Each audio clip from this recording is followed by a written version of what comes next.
Jade, gusto mo palabok? Gusto mo? Sarap. Wait lang, haluin pa natin.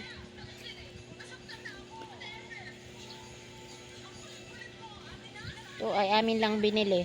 Wala kaming merienda ngayon. At hati na lang kami ni Jade. Naglalaway si Jade. Wait lang na. Ano, yummy? Baka malaglag ha.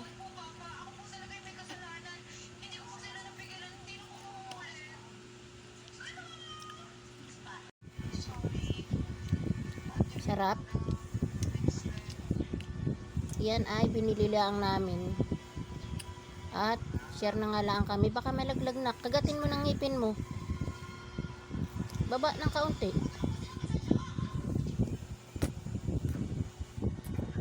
Yummy?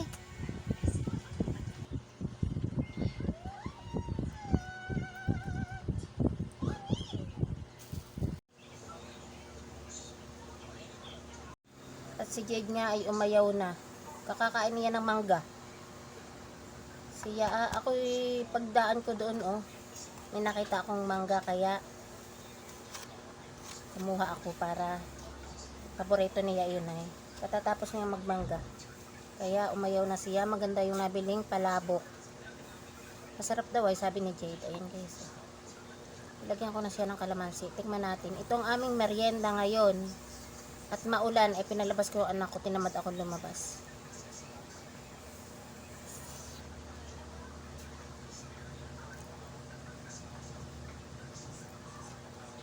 Sarap.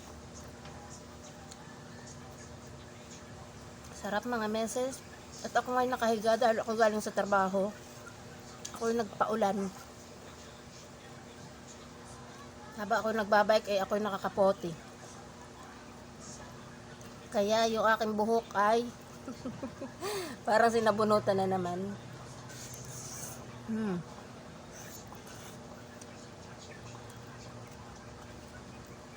Jade, ayaw mo na?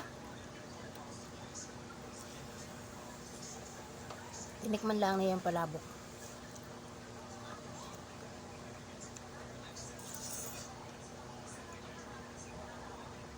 Yummy. Dito lang ako nung nagpunta ako dito sa Valenzuela. Dito lang ako nakatikim ng palabok sa probinsya namin. Bihira. Bihira ang palabok at dito ko lang siya nakilala. Ang tawag dito, ang kilala sa amin ay pansit, spaghetti, pero palabok, bihira dito ko lang siya na kilala yung palabok. At masarap mga meses. Lalo kapag maraming tinapang isda.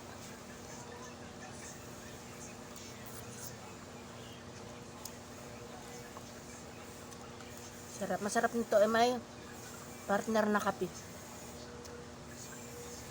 Hindi na ako nagkape, baka hindi ako makatulog mamayang gabi.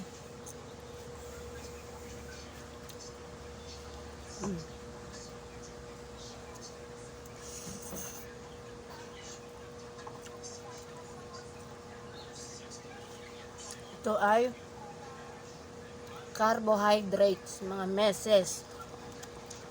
Kala ko ihati kami ni Jade ay aayaw na at nabusog na mangga. Gusto mo pa? Okay. Sa'yo na to. Kanya na, ibibigay ko na kay Jade. Wait lang.